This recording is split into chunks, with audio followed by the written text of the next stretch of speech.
Assalamualaikum warahmatullahi wabarakatuh.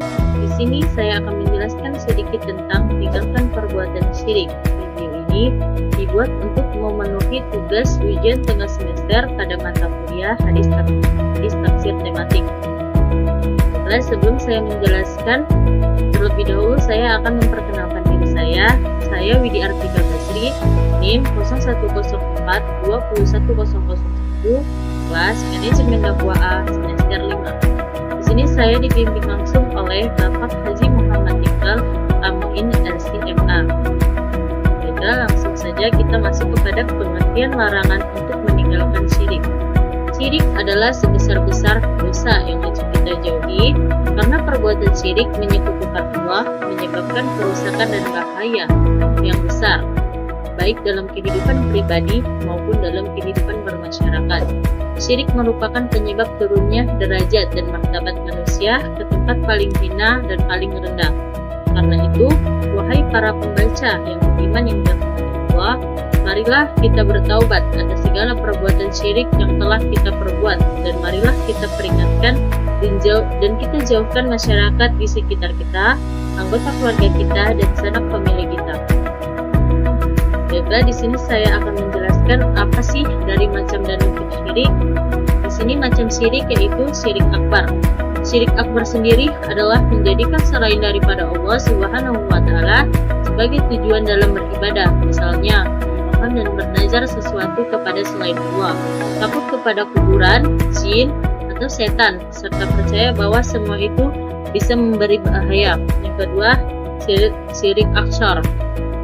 Syirik yang dihasilkan daripada perbuatan maupun ucapan yang dinyatakan sebagai perbuatan syirik oleh syara, namun tidak sampai menyebabkan keluar daripada agama Islam.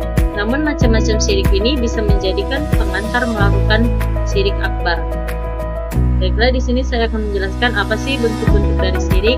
Yang pertama, ada bentuk syirik di dalam ar-rububiyah, yaitu jika seorang meyakini bahwa ada selain Allah yang bisa menciptakan, memberi rezeki, menghidupkan atau mematikan, dan yang lainnya dari sifat-sifat ar-rububiyah.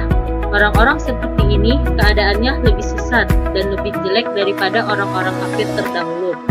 Yang kedua, bentuk syirik di dalam al-asma wa as-sifat, yaitu kalau seseorang mensifatkan sebagian makhluk Allah dengan sebagian sifat-sifat Allah yang khusus baiknya. Contohnya, meyakini bahwa ada makhluk Allah yang mengetahui perkara-perkara gaib. Di sini saya akan menjelaskan larangan tentang syirik, yaitu yang berbunyi hadis, yang dimana artinya telah bercerita kepadaku Ishaq, telah menggambarkan kepada kami kisah bin Yunus, telah bercerita kepada kami Al-Amashi dan Ibrahim dari Al-Qamah dari Abdullah berkata, ketika turun firman Allah Ta'ala yang artinya orang-orang yang beriman tidak akan mencampur adukan iman mereka dengan kezaliman. Quran Surah Al-An'am ayat 82 membuat kaum muslimin menjadi ragu, lalu mereka berkata, wahai Rasulullah Shallallahu Alaihi Wasallam, adakah orang di antara kami yang tidak menzalimi dirinya? Maka beliau berkata, bukan itu maksudnya. Sesungguhnya yang dimaksud dengan kezaliman pada ayat itu adalah syirik.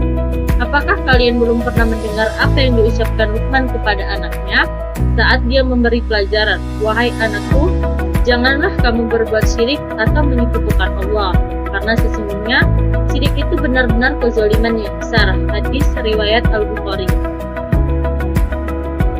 Hadis berikutnya menjelaskan tentang telah menceritakan kepada kami Humay bin Mas'adah, telah meriwayatkan kepada kami Bishr bin Al-Mubdalah, telah menceritakan kepada kami Al-Jurairi dari Abdurrahman bin Abdul Barka dari bapaknya, ia berkata, Rasulullah Shallallahu Alaihi Wasallam bersabda, maukah kalian aku beritahukan tentang dosa yang paling besar? Mereka menjawab, ya wahai Rasulullah. Beliau bersabda, yaitu berbuat syirik kepada Allah dan durhaka kepada kedua orang tua. Kemudian beliau terdiam sejenak sambil bersandar. Kemudian beliau bersabda, dan kesaksian palsu. Rasulullah Shallallahu Alaihi Wasallam terus mengulanginya hingga kami berkata, seandainya beliau diam. Hadis semakna juga diriwayatkan dari Abu Sa'id. Abu Isa berkata, ini adalah hadis Hasan Sahih. Abu Bakar namanya adalah Rufai bin Al-Harith.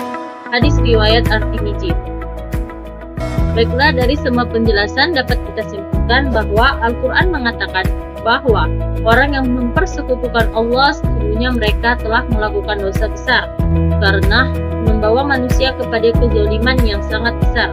Syirik termasuk jajaran dosa besar yang tidak diampuni oleh Allah karena syirik merupakan pemutus hubungan Allah dan hambanya.